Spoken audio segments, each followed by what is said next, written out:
My name is Ryan Hegreness. I'm the Marketing and Enterprise Development Manager with the City of Arlington. I do want to explain, as you look at the slides and realize that most of these don't have anything to do with Arlington. That's because I was hired back in May.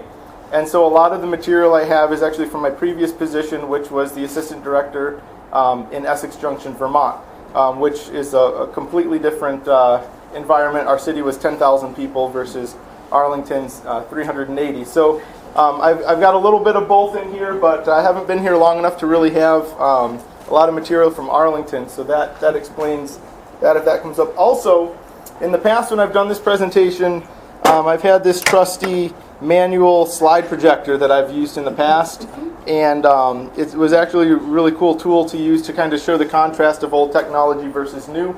Unfortunately, it breathed its last breath today, and it's no longer functioning. So we will be doing the whole presentation with the digital projector. And I'm going to go ahead and knock the lights off here in the front just so you can see the screen better. Now you're focusing on the screen and not me. So first, objectives for today. One, explain why it's important to improve customer service, particularly online. 2, describing the 3 steps for improving customer service. And 3, applying those 3 steps in your own department. So we're going to hit on those as we go through, and so make sure that we're hitting our objectives for today. So this is where the old slide projector came in handy. The photos that we're going to look at here are actually all on here as slides, and as we progress through the decades, our presentation evolved from slides to PowerPoint to Prezi. So I apologize that we don't have that as the interface, but let's think back 50, 60, 70 years ago. It's always great. In the past, I've had a couple of people in the audience that from that era that could kind of give some feedback. But what did customer service look like back then? If I wanted to go and buy a hammer from the hardware store, what would be different from that experience then versus if I wanted to buy a hammer or a piece of machinery or tool today? You have limited options. Limited options. What about the shop? How would the shopping experience be different for your grandfather? So we'd probably get it for you instead of you walking over and picking it up? Potentially, but you're just going to run down the store to the hardware store. They'd know your name, probably. They'd know your name. If you walked in the store, they'd know your name. Who would you be dealing with at the hardware store? Would it be a 16-year-old? No, you're probably the owner is also the guy that's recommending the tools to you. He's also the guy that's checking you out at the register. He's probably in your church or your son's baseball league or whatever, and you have a relationship. And the customer service experience back then, it was local shops, local owners, local operated, and there was that relationship that you had with that business. And so I would be loyal to that business because I was loyal to that person, that individual. And as time went on, and technology progressed, technology started deteriorating that personal relationship that we had and that personal interaction, that personal customer service. So in the 70s, you had your rise of the department chain stores. So now I'd be going to a Lowe's or a Home Depot or a Walmart, places like that. And you're no longer dealing with an owner, you're dealing with staff, several tiers down the rung. And so you get a bit of a different experience. Customer service at that time took a backseat to price and to efficiency and to selection, things like that. We move along further in more into the computer age, and technology's now streamlined the process even further, and efficiency has become the primary focus of our shopping experience. Not that personal interaction, but we've got warehouses and everything is everything's more about distribution and efficiency, and the focus again. Technology is shifting that focus away from the experience and towards efficiency. And then now in the digital age, in 1995, we have the internet rolling out and technology at the cash registers. Now you can go and buy that hammer. You don't even have to talk to anybody. You don't even have to interact with a human to check out. You can just grab it off the shelf, scan it yourself, no personal interaction. Or you could go on Amazon or any number of websites and buy it. And so we see over the years technology continues to remove that customer experience. But we've hit an interesting point with social media. 2005 we have Facebook, and then later Twitter and other social networks. And technology has now shifted and it's bringing back that personality, that personal interaction, that personal touch back into that shopping experience. Customers now, just like back in your grandfather's era, customers now are looking for that personal connection, even though they're not dealing with an owner. They want to feel like they know that business, and they appreciate like companies like Zappos and some of those that have a lot of loyalty, and it's because of the way that people feel connected to that business. And social media and technology has made that possible. It's almost a shift back, in a sense, back in time, where now that I'll just read this quote here from Gary Vaynerchuk. A dramatic cultural shift that is bringing us back full circle, and that the world we live and work in now operates in a way that is surprisingly similar to the one our great-grandparents knew. Social media has transformed our world into one great big small town, dominated as all vibrant towns used to be by the strength of relationships, the currency of caring, and the power of word of mouth. In order to succeed now and in the future, it's going to be imperative that we remember what worked in the past. So what we're going to be looking at today are just general customer service principles that applied in the past, that apply today, and that will apply in the future, and how technology fits into that in this digital world. How do we use that to have a positive customer experience? So now we've kind of looked at customer service through the years, and I want to just talk now about what it actually is customer service. What I did here, let me grab a drink of water. I went on the web and found a dozen or two definitions of customer service and kind of categorized those. So what exactly is customer service? And the first group of definitions I found were kind of weak. It basically described customer service as, just serving the customer, providing a service. The next group of definitions I found talked about customer service being meeting a customer's needs, meeting the customer's expectations. Another set of definitions had to do with customer service being an attitude that you have toward a customer. The next one is a little bit better. Providing or maximizing the value for the customer is how these definitions characterize customer service. And the one that I like the most actually is defining customer service as that feeling or that perception that the customer comes away with. And that can be not only through that face-to-face interaction, but through all of the different ways that customer experiences your brand. Whether that be online, whether that be how long it takes in the checkout line, any number of, how friendly the staff was. It could be any interaction that that person has with the brand, and how do they come away feeling after that. So not thinking of customer service simply as how am I treating them on a human level or a personal level, but how is their overall experience. Customers are going to remember you whether you remember them or not, and their trust can be destroyed through one big mess up or just through repeated minor occurrences over time that can deteriorate their trust in your brand. So here is the model for what we will be talking about today. And you may have heard earlier, the first session today, he mentioned Simon Sinek and starting with why. And this is actually based off of Simon's model. So we're going to talk about why first. Why is customer service important? Why talking about the digital age is important. Then we're going to talk about the how. How do we do it? And then the what. What tools do we use? And we'll actually bounce between the how and the what for each point here. So that's our framework, so you know where we're headed. Any questions or comments so far on customer service or anything? Great. Quiet audience today. I will be calling on you for some input shortly. So why is customer service important? This is a really easy one, so I get some interaction from the crowd. Why is customer service important? I'm tossing you a softball. Face of your company.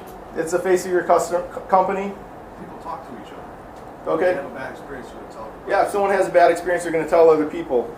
No customer, no business. If you don't have a customer, you don't have a business, so we need to treat them well. Great. So, in talking about why customer service is important, the way I kind of view it is there's three different levels of customer service. First, you have, I call it the functional level. It's your job function. It's your job duty. Your job description says that this is how you need to treat the customer. So that's your person taking your order at McDonald's, and they've got certain things that they have to do or don't have to do. That's their job, and they're providing customer service because it's their job, because they have to. The next step up from that is looking at customer service from a practical standpoint of if I'm providing good customer service, then I'm going to get more customers, and I'm going to get more money, then I'm going to get more revenue. The practical aspect of looking at customer service. So now your motivation has shifted from this is something I have to do to this is something that I want to do to benefit myself. So that may be a little bit better than the functional definition, and it's going to shape what you're doing. Now they talk about customer service kind of being the new marketing. Because of social media and how quickly things spread, the way that you're treating your customers is in a sense your marketing. And then the last, and I would consider the highest level of customer service, is approaching it from an ethical standpoint. I'm treating my customers well because it's the right thing to do. It's something that I ought to do. The golden rule, doing unto others as you'd have them do to you, or any number of variations of that. And I think that's what we want to kind of push our staff toward, or when you're doing your hiring, you want to be hiring people that are that type of person. They want to treat people well because that's the right thing to do, not because that's their job, or even because that's going to drive more revenue or more money, although that is a benefit, but because it's the right thing to do. 31% of people were very satisfied with federal government in 2011. I need to get a new stat for 2012, but that was actually up from 24% in 2010. So when people are looking at government, whether that be federal or probably even municipal, they aren't coming in with very high expectations of customer service, or maybe they just haven't been getting good customer service in the past. So there's that opportunity there to really set yourself apart through good customer service. We're going to look at now is why the digital age? Why is it important to be talking about customer service in the digital age? And as somebody mentioned, with social media, things are a lot more viral. They spread a lot quicker. So in 1983, if you had a bad experience with the company, research would say that maybe you would go and you tell 10 people about it. If you had a good experience, you might tell 1 or 2. If you had a bad experience, you'd go out and tell 10 people. 2002, Jeff Bezos, Amazon, he said now you might have offline, you might tell 6 people about your bad experience, but online you tell 100 people, whether that's posting on your Facebook page or through email or whatever, but that people are a lot more apt to share those bad experiences. Now, 2010 and later, one vocal customer now reaches 1,375 people on average. Whether that's just sending something out to Twitter, it gets retweeted, or post on Facebook and people are sharing, liking, and that's how many eyeballs that potentially a bad experience could reach. So that's one of the reasons why it's important to improve customer service. Here's an example of 2 tweets that I did, just as an example of that. I was in Atlanta at NRPA and went to this dumpy looking barbecue place. It was phenomenal. I had a good experience there. I posted that on Twitter. Used the hashtag for NRPA and encouraged other people to go check it out. On the other hand, I was frustrated that our Marriott was charging a crazy amount of money per day or per hour to use their Wi-Fi. Wasn't happy with that. Tweeted that out, and a couple hundred people may have very well seen that. So those are kind of 2 personal examples of how that reach or that customer service, whether it be good or bad, can spread. Just because a customer is online and you don't see them, that doesn't mean that they aren't there. And we need to, it's easy when you have customers training sessions at work to be talking about how your front desk staff should be interacting with people, or how you should treat somebody out on the golf course or the tennis court or the baseball field. But it's equally important to be talking about those customers online that are visiting your website, that are visiting your Facebook page, that are accessing information that maybe is outdated because things haven't been updated. That's just as important, if not more important nowadays, than even that face-to-face interaction. Social media has actually completely shifted the basic marketing model. In the past, there was a first moment of truth in marketing, which was their the initial stimulus of an advertisement. Then was actually the stimulus was the first thing. The first moment of truth is that decision when they're about to make that purchase.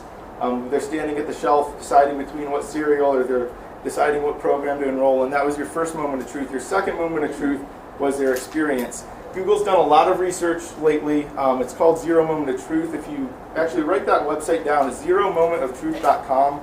Google has a ton of really useful information. They have a free ebook that goes into this in a lot of detail.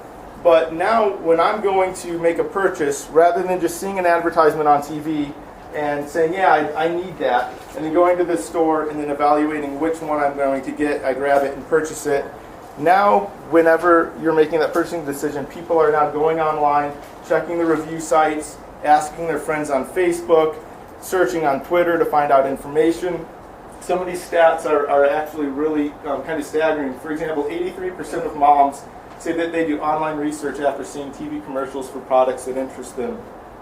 How many of you, when you are about to make I wouldn't say a major purchase, but just a moderate purchase, maybe you're looking for a digital camera or a new computer or something like that, how many of you just go to the store and buy the first one you see, or you go to the store, evaluate a couple, and you buy it, versus show of hands, how many of you would go online and nowadays and look at some research, some reviews, that type of thing? So most of the room. And the research actually shows even for small ticket items, people are now checking up to 10 sources before they make that purchasing decision. So this is that new model here. This zero moment of truth is this decision-making evaluation phase. And we'll talk about this a little bit more later, but just how critically important it is now to focus on how are people finding that information. Well, they're finding that information through your website, through Facebook, through Twitter, through searching review sites. Are your services showing up there? I would encourage you to, when you get back to your department or sometime next week, go on Google and type in your recreation center's name and see what shows up. Or type in best recreation center Arlington, or your Bob Duncan Center and reviews, and see what comes up. And you might be surprised, A, if nothing's coming up, then you don't have any presence. When someone's in that zero moment of truth, you're not even showing up as an option. Or B, are there reviews out there about your product or service that you haven't even noticed and have gone untouched that are tarnishing your reputation or your brand? Of these are the different sources people use in that zero moment of truth, and only 2 of the 8 up there are something other than an online source of information.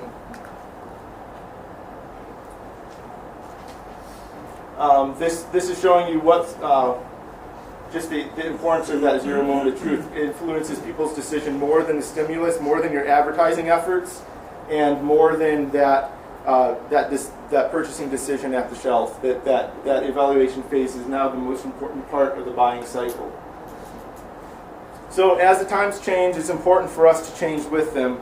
But I will urge you not to just change for change's sake, but we want to be very careful about why. And so that's what we're going to get into. We've talked about why it's important, but then keeping that as the core, what are the ways that we should be implementing this? I like this quote, anything that in the world that is that's there when you're born is normal and ordinary and part of the natural way things work. Anything that's invented between then and when you're 15 and 35 is new, exciting, revolutionary. You can probably get a career in it. And anything invented after you're 35 is against the natural order of things. So first, we've got probably people all across the spectrum in here. For some of you, technology and social media is new. It's exciting. Maybe it's something that you've grown up with for at least through high school or junior high. And for others, this is completely foreign. It's still weird. Maybe you've tried using Facebook, things like that, and you're still not clicking. But it's important to remember that the people that we're serving, primarily, who is our target market for your recreation department? Who's your target market? Young families. Would anyone disagree? I think for most of us, probably our target market is young families. So we're reaching moms between 20 to 40 years old, and they have young kids. It's the bulk of the services that we provide. And so that 20 to 40-year-old threshold is those are people that have grown up with technology, and that they're expecting they have a certain level of expectation. So who can help me? Did I meet this goal? Why is it important to improve customer service, particularly online? Can someone put that in a nutshell for me? Awkward silence. Because that's the way the world is now. That's the way the world is now. Right. So what I think is the helpful part of this is how do we do that? What does customer service look like online? And there are 3 different things we're going to look at. I'm going to zoom out here, sorry. Zoom, zoom, zoom, zoom. There's 3 different E's. Thought it'd be sooner than that. All right. Our 3 E's are going to be empowering, engaging, and evolving. So we're going to look first at empowering, and we're going to look at how we do that and what particular things can we be doing. We'll look at engaging our customers. How should we be doing that? What tools can we be using? And then evolving. How do we change? How do we move forward? So forgive me as we zoom back through the presentation. There we go. Empowering. So the first thing I want to point out here is a lot of times, especially in municipal government, we want to be in control. We don't want to relinquish too much control of our message. We don't want to be too vulnerable to the public. We don't even necessarily want to empower staff too far down the chain because we want to control our message. We want to be in control of our brand. But as you relinquish some of that control, whether that be to additional staff or whether that be to your users and to the public, as you give up some of that control, you're increasing your influence that you have. So if you've got more staff that are able to speak on behalf of your department through social media, or that are able to make more decisions rather than picking up the phone and someone has a complaint and they say, well, you'll have to talk to my manager. The manager said, well, you have to talk to my boss, and then they get in somebody's voicemail. If, like Disney or Nordstrom, if those staff can make those decisions, they've been empowered to make certain decisions and satisfy a customer right on the spot, you've just increased your influence. Or if rather than trying to control everything on your Facebook page or just trying to keep that as a one-way communication street, if you allow your customers more control of that message, then you're going to be reaching more and more people. One thing that we've done with Arlington is we've created our brand is Naturally Fun.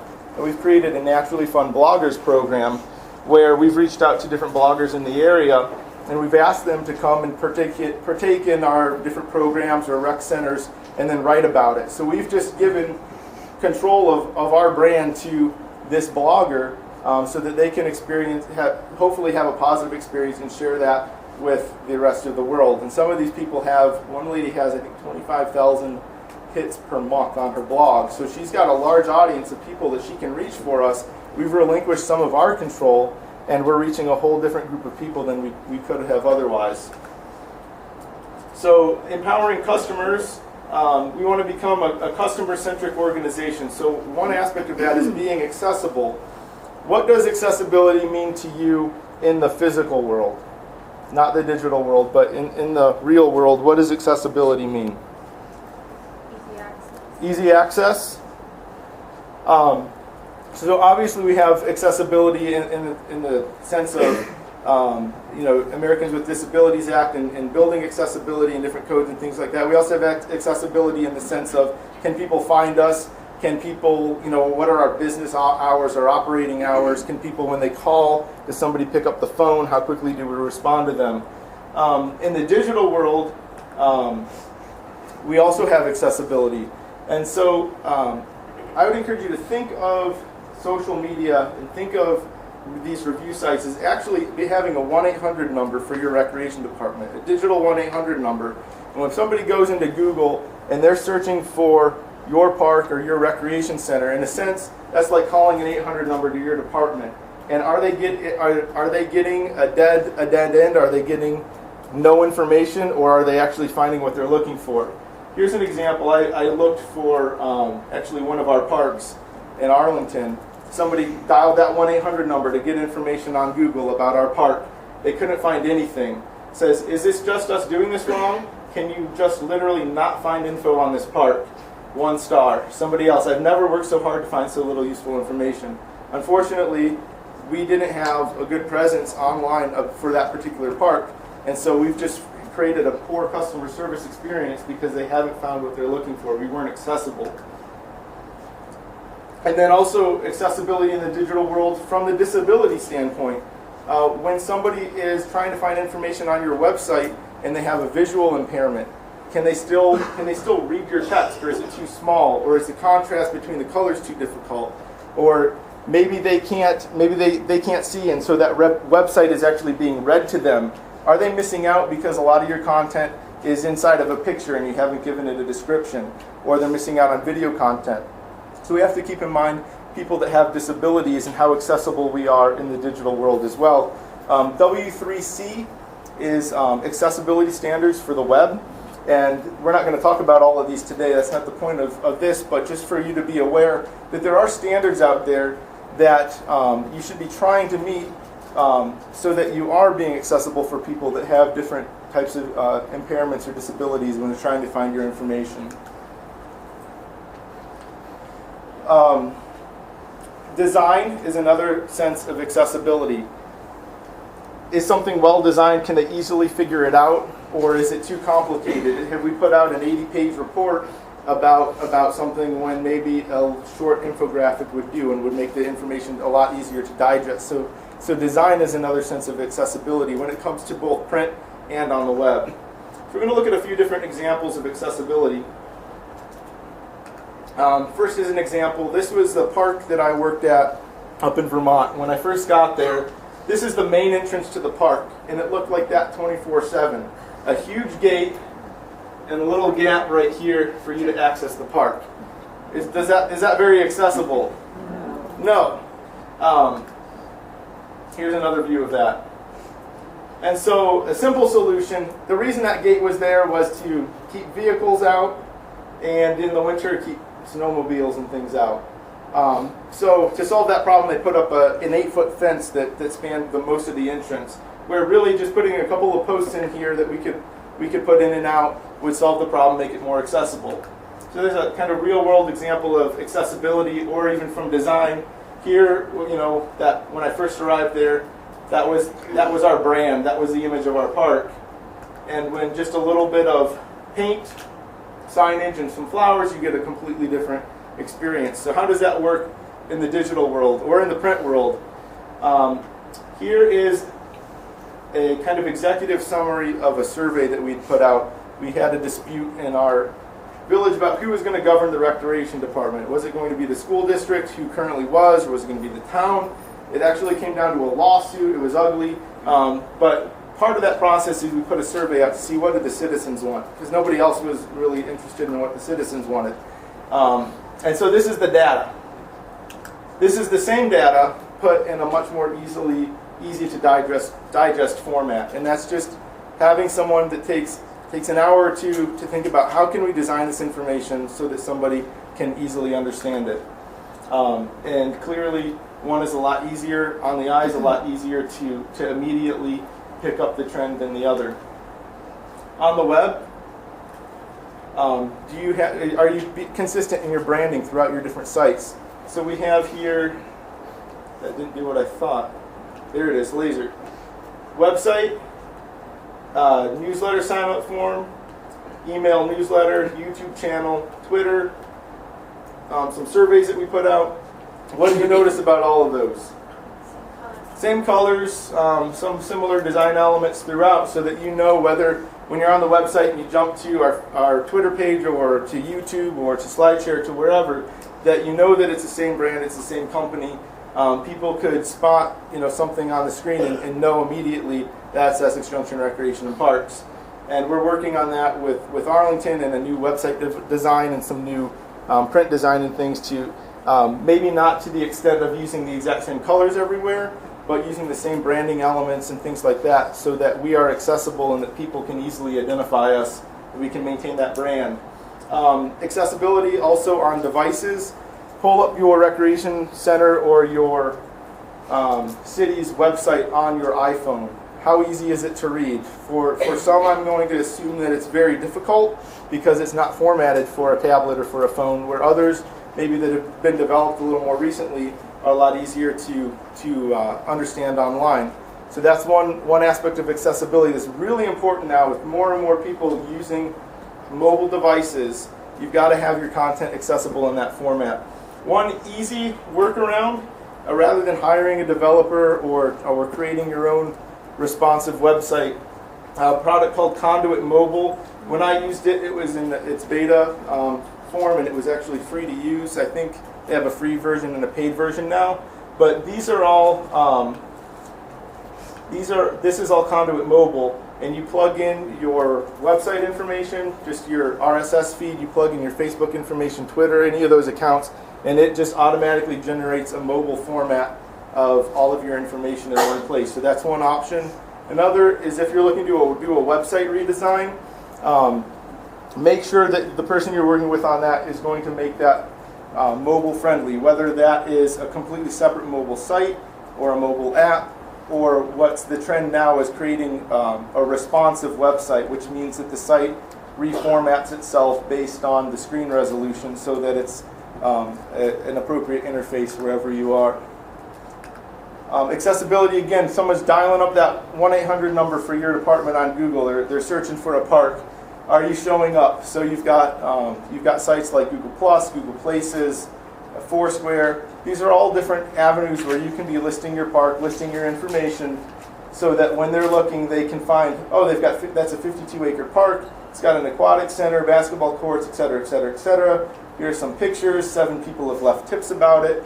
So you'd be surprised. You probably have a lot of your centers, if you're not actively managing them, they probably already exist on Foursquare or on Google or these different places, and people have been posting reviews, and you just don't know it. You want to get out there, claim those, so that you can interact, so that you can respond to feedback, and so that you can put some of your own images out there and put your information in, so you're controlling that message. Question, Shane? What's the claiming process? If there's a park that's already been created, your department's now decided to use?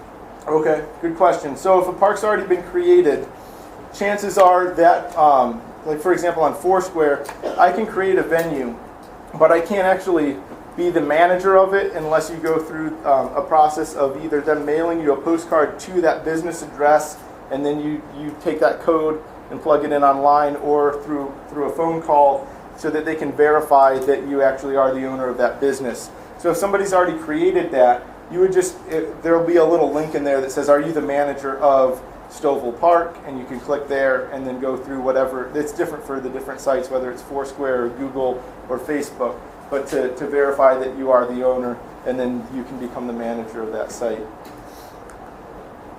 Here's an example of one of our golf courses on Google Plus. Now, to be honest, we aren't actively managing our Google Plus, our Google Places right now. We've claimed a lot of them, and we check them periodically, but what I don't want you to come away from BrandAid with is just this sense of being overwhelmed with all the things that you could be doing, but you don't have the time or resources. You need to be strategic and figure out what are the important ones for me to focus on, what's manageable right now, what are we going to get to in the future. So at the very least, being aware that they're there, or getting some information there, making sure they're accurate. But Facebook definitely is the one that you want to be on top of first, and then looking at Foursquare or Google Plus and some of those other options as things to kind of put on your to get to list. Questions? Do all your community centers send them to that individual Facebook account? Okay, the question was, do all of our community centers or rec centers have individual Facebook accounts? And yes, all of our rec centers do. Actually, all of our parks do. We have over 100 Facebook pages that we have claimed. We don't manage all 100 of those. We manage all of our rec center pages. We manage our main department page. And some of our bigger parks we're more apt to kind of keep an eye on. But really, if there's a construction project going on in a particular park, we'll post to that page. But we don't have a marketing plan for all 100 facilities and parks. It's just the key ones that we're focused on. But we've claimed all of the other ones because we don't want someone else to be managing those, or for those to just exist and not be brought under our umbrella. So we've claimed them all, and we focus on the main ones and then the other ones as things come up. Any other questions along those lines? In the back? So how are you reaching people that don't care about Facebook? Because unknowns to some people, there are still some people who don't use Facebook, who don't really care about Facebook. But if you don't have a good website, then people still aren't getting their information, correct? Correct. I'm glad you brought that up. I think Colin mentioned that Facebook use is actually declining, or it's not increasing as quickly as other countries. Now it's slowing down. Not everybody's on Facebook, and so we're not trying to put all our eggs in the social media basket. And I've always viewed your website as being kind of the most important, because that's that central piece. That's where your online transactions occur. That's where you're actually selling your product. All of these, YouTube, Facebook, Twitter, those are all kind of sources to either reach people and draw them back to your website, or to interact with people. But I think, like you mentioned, your website should be your core. What we've been dealing with in Arlington is our website is older, and it's not a site where people can easily manage it. So there's only one person in the entire department that has the access to go in and code and update pages, and it's a manual process. So all of our current information is out on Facebook and Twitter and everywhere else where it's easy for staff to push it out there. And our website, this information for the most part has been the same for a number of years, unless maybe we go in and tweak some times or things like that. But the actual current information is everywhere else.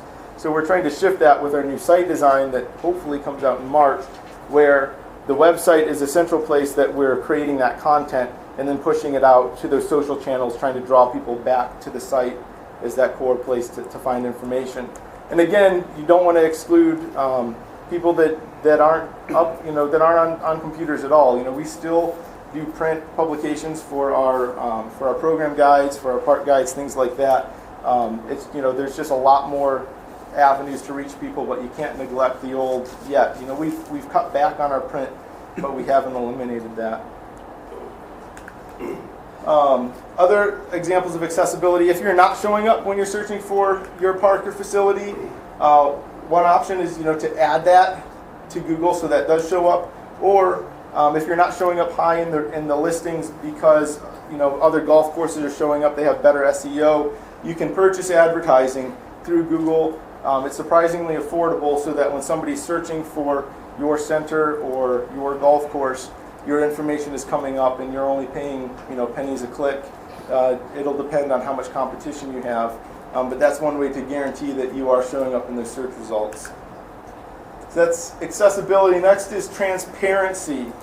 I've got two videos I want us to look at first. The heart of having government get to the next level of efficiency is going to be what we do with the information assets we already have today. How does government figure out how to make tougher choices? They're used to doing everything and trying to do more and more, and what I really want them to do is learn how to do the right things. Education and empowerment means communication of what our government is doing to all of the individuals in our country, not just the people who are connected to the internet and on the social networking sites. Government needs to talk to each other. So if you're in federal government, state, local, or even international, we're dealing with the same problems. There's no reason we should not be sharing the information and collaborating together. There's this commenting culture and being able to select and curate and talk. And I don't have that with the government. Open up the data, open up your systems, create APIs, and let people innovate on their own as citizens. What 2.0, like government 2.0, would mean government listens to people. There's technologies that enable governments to listen to people quickly and be able to react to people's needs quickly. Government 2.0 can bring in the people that really know about the technology. It can bring in the key people from government, and it can bring in a larger group of people, particularly youth, who really understand what next generation technology has to offer democracy. So government 2.0 for me is about innovation, it's about efficiency of government, and most of all, it's about democracy. TV. The world is thinking. We'll skip this next clip in the interest of time, but be thinking about how accessible are you, how transparent are you with your information, how easily can people get information from you. Here's an example of our website in Essex Junction, and this is an example of just posting major projects to the site so that people know what's going on in your parks. Posting those on Facebook, posting them to your site, having a listing where people can know what is going on. And then we also gave people the ability to comment and ask questions about those on the web. Obviously, posting minutes online, you probably already are doing that for your advisory boards or for council minutes, things like that. We during that dispute over who was going to govern our department, we put video and slideshows of our meetings online. We didn't do that for all of our meetings because most meetings weren't that interesting to the public, but this was something that we knew the public was interested in. We wanted to be transparent. We posted all of our survey information, our budget information, you name it, we posted online. We posted videos of those meetings so that if people couldn't make it to the meeting, we were still being transparent and they could still find out what was going on. Posting our survey results, in posting both the positive stuff and the negative stuff, not trying to filter it, but just being completely open. During that dispute, one thing that we did, and I'd encourage you if you ever are in any kind of sticky situation with your city government or whatever it might be, that we decided we wanted to be the central place where people found information. So any news stories that were going on about that issue, or we posted copies of the petitions that people had signed. We posted, kind of opened our books, our budgets, showed everything over the last several years in a slideshow format. And that is actually a service called SlideShare, which I'd encourage you to look into if you're not. It's a very simple way for you to post slideshows or PDFs or documents on your website. It works a lot like you would embedding a video from YouTube. You upload your document, and then you can embed that on your site, and people can click through that presentation without having to download something and have the right software on their computer to view it.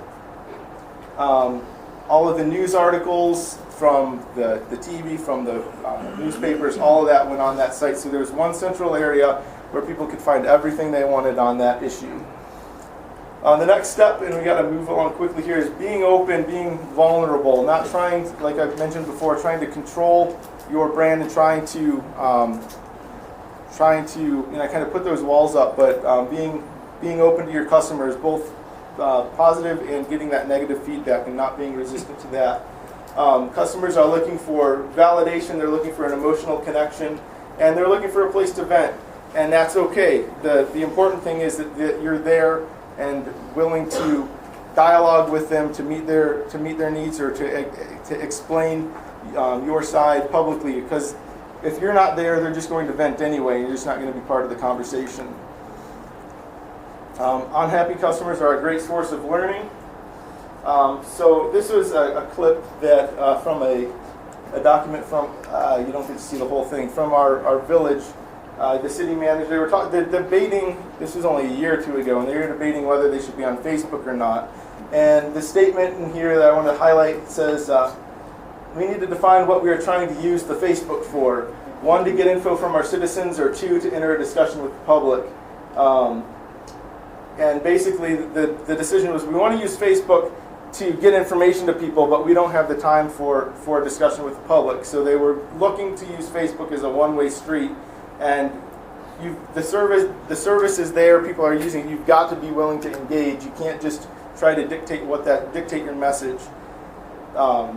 This here is a print ad that Chapstick put out. This was a couple years ago, and it was called "Where Do Lost Chapsticks Go?" I cropped the image. It wasn't offensive, really, but it was a picture of a woman bending over the couch trying to find a lost chapstick and under the couch. Somebody got offended by that and complained on their Facebook page. You'll notice down here it says "Be Heard" at facebook.com/chapstick.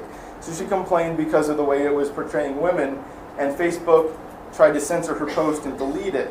And so what ended up happening is then that hit the press, and within hours, people were just piling on the comments and giving Chapstick a really hard time on Facebook, posting more and more negative reviews. And Chapstick actually went on there and tried to delete all of the negative comments, and they couldn't keep up with it. And here they were saying "Be Heard" on Facebook, and so they got a black eye. And the black eye wasn't because of the advertisement that they ran. It was that they were trying to control the message and control the dialogue. And so the black eye was from trying to censor their Facebook feed. You can't do that unless it's profanity or vulgar language or any number of things. You probably have a policy already in place. You can delete stuff for that reason, but just because you don't like the message doesn't mean you can be filtering that. One thing we did to try to be transparent, we put photos and bios of our staff on the website. Like I said, we also had a comment section on the site where we could respond. It had our picture. It made it a little more personal.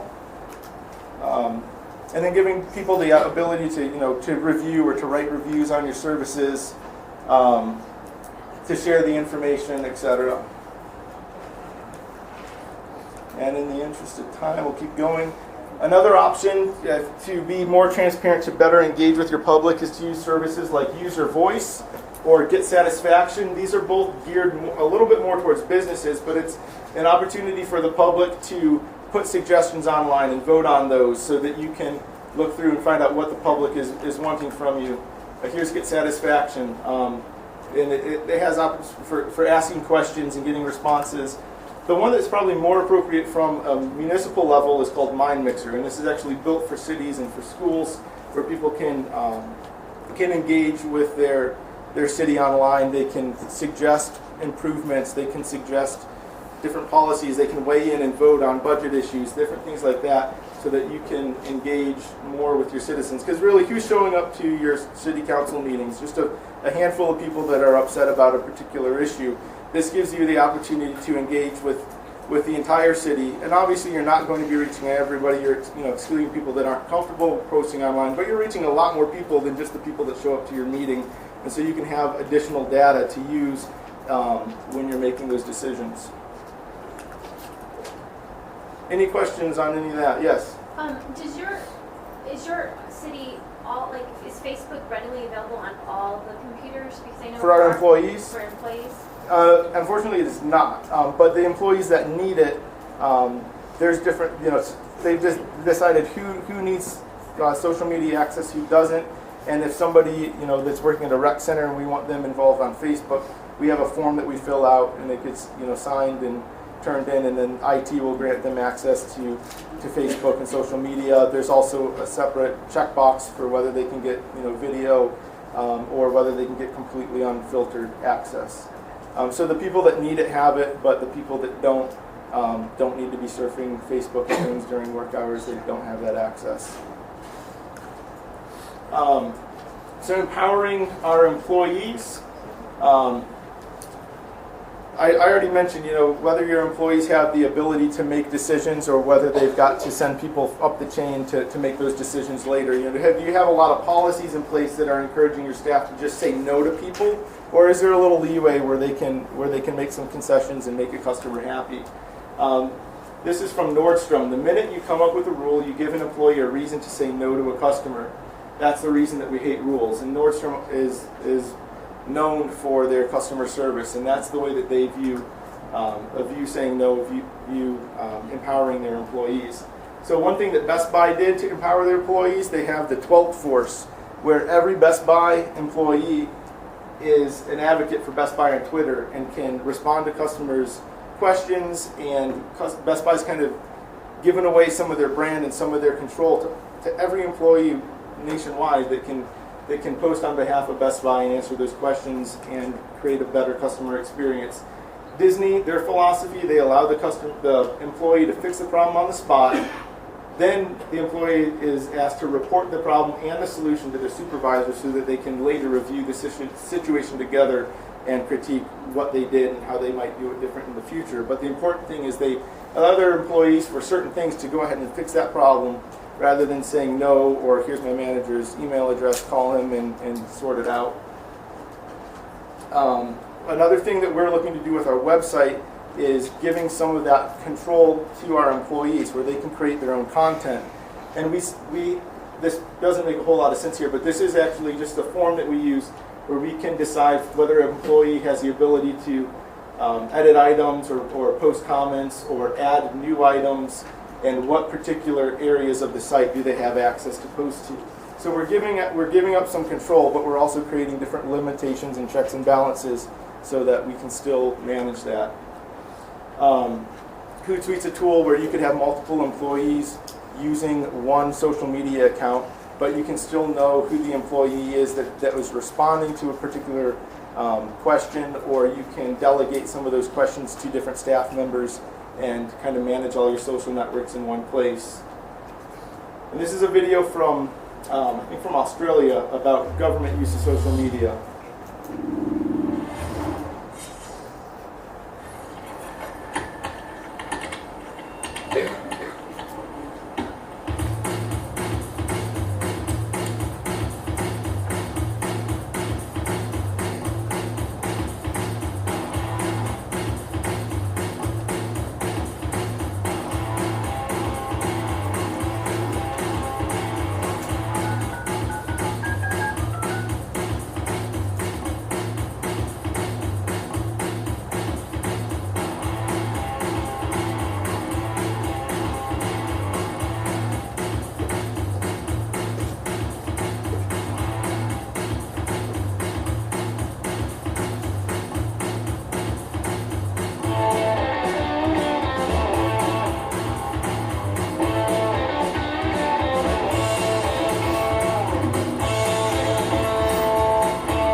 video is a great tool if you want to share with your staff, regarding how you should be using social media, whether you're representing the department or whether they're just using social media at work. What's a common sense approach to doing that? What are appropriate ways that should be happening? The next step, we talked about empowering. Now we're going to talk about engaging. And my question to you is, how do you view engaging with your customers? Are you engaging for battle, or are you engaging to create a lifelong relationship with your customer?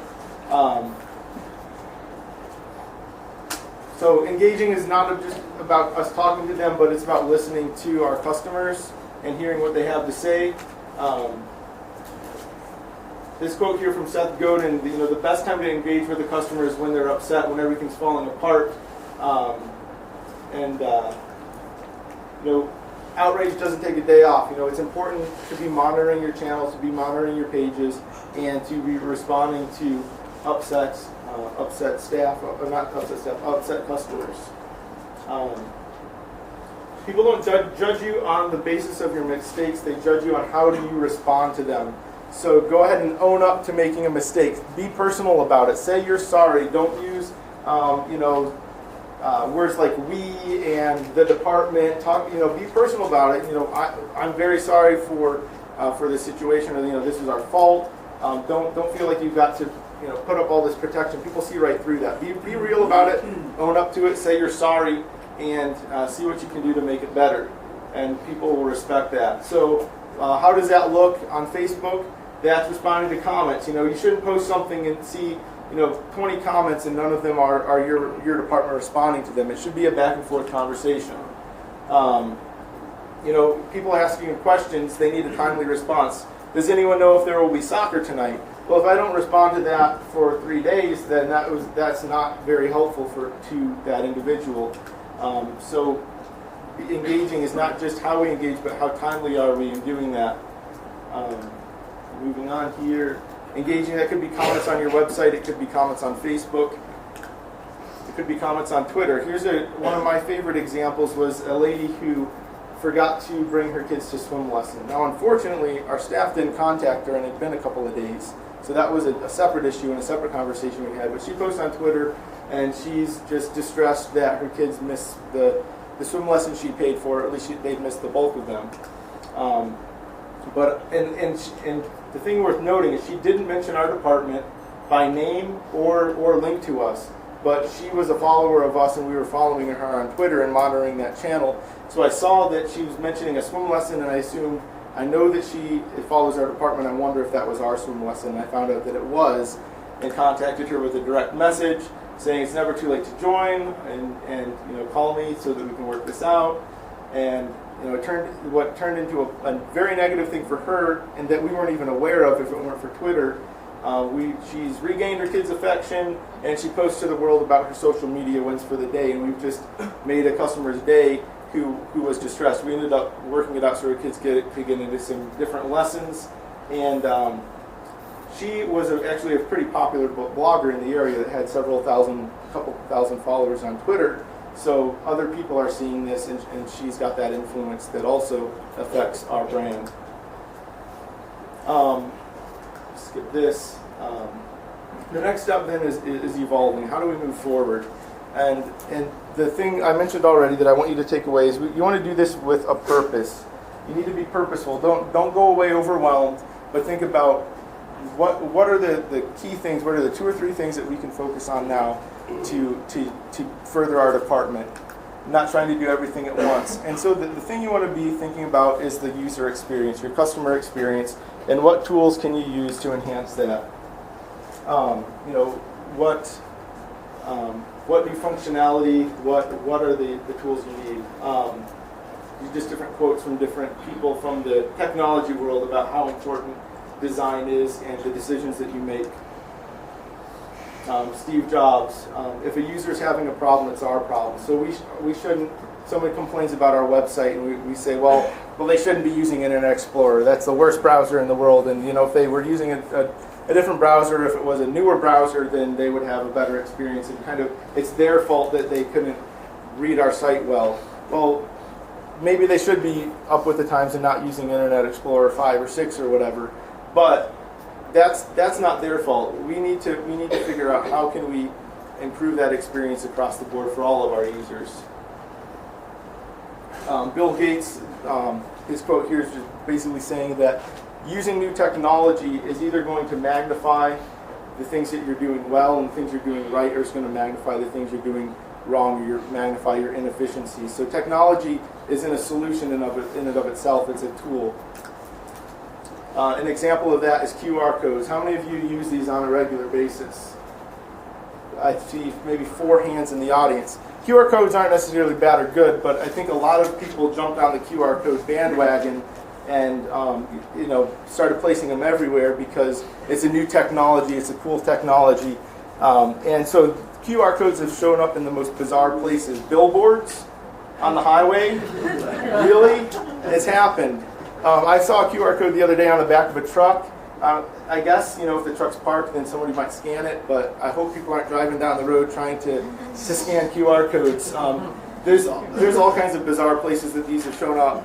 I saw, I think, one where it was like on a banner on an airplane in the sky. It's hard enough to scan it on paper, rather than trying to catch something up in the air. So I think there's appropriate places for them, but it's an example of being thoughtful about what is this and how is this going to benefit our user, and in tracking, are people actually using those? We put them in our program brochures, and we started trying to track how many people are actually scanning them, and we're probably going to be eliminating them in a lot of different ways because people aren't utilizing them like we think. And the last point here is you're not going to make everybody happy. Implementing a new technology isn't going to please everyone. You're going to upset some people, and you can't make all of your decisions based on the 1 or 2% that are going to be upset. And I think that's hard for us. It's easier for a business. It's harder for us as public servants. But we've got to make the best decision for the greater good of all of our users and realize that sometimes you are going to upset a few people. So describe 3 steps for improving customer service. Who can tell me the 3 E's that we talked about? Evolve is one. Empower and engage. Very good. Empower, engage, and evolve. How are we on time? We've got till 3:15, so we've got 10 minutes here. What I'd like to do next is, rather than breaking into groups and doing this, just maybe talk to the person next to you for a minute or two and talk about a couple of ways that you could take a couple of these tools or a couple of these principles and how you might apply those, rather than just walking out of here and thinking about it later. Think about 1 or 2 things you could do now, maybe jot a note down, and then I'd like you to share that. And I'll take some questions in the meantime. How important is grammar on Facebook? How important is grammar on Facebook? All right. Anything that you post, whether it's on Facebook, whether it's on your website, it's a reflection of your company on your website.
Before we lose too many more, is I'd like for a couple of you to maybe share an idea or two or something that you're planning to maybe look into or implement when you go back to your department. Anyone want to share a thing or two? Yes. One thing that I would say first is I created a Facebook page last year for the recreation center I work at, and but what I noticed was there was like 3 or 4 other pages that were already created. Like if someone went on the page or went to the building, they checked in there. Right. And so they had already created, so a lot of other people had checked in. So what I did was I just combined all of them. I just had the one that I created, and then I talked to Facebook, and all I had to send was my business card, as well as a bill saying that I worked there, which I did. And so then they just merged all the pages together. So if you make a page for your business or for your recreation center, just look to see if there's any other ones, because then you can merge them all together and it builds you up faster. Very good. Pick the one that has the most likes and merge everything else into that one. Any other questions, or again, anything that you think you might go back and try to do? I always get questions about the presentation software. Some of you may be familiar with it, but it's called Prezi, Prezi.com. It's free to use. It's a web-based program. There's a paid version where you can also get a desktop version of that. Yes? Sorry, one more thing I was going to say is on our pages we have the same URL for everything. Like Instagram is instagram.com/thesummitgptx. Right. Facebook is the Summit GPTX. Twitter as well. So it's good to use the same name for every single page. Yeah, definitely. Using the same name helps and makes it a lot easier for people to find you. Sometimes it's not possible because someone else has already taken it. Unfortunately, there's a couple other Arlingtons in the world, not just Arlington, Texas. So, yeah. Will you be making this presentation available? Yes. Useful ammo in it. Yeah, this presentation will be available. We're going to post the speakers that have made their presentations available to us. We'll post them at BrandAidConference.com. And this presentation is actually live on the web right now, where you could go. We'll put the link in there. And we'll probably also send a follow-up email after the conference. It'll get some of the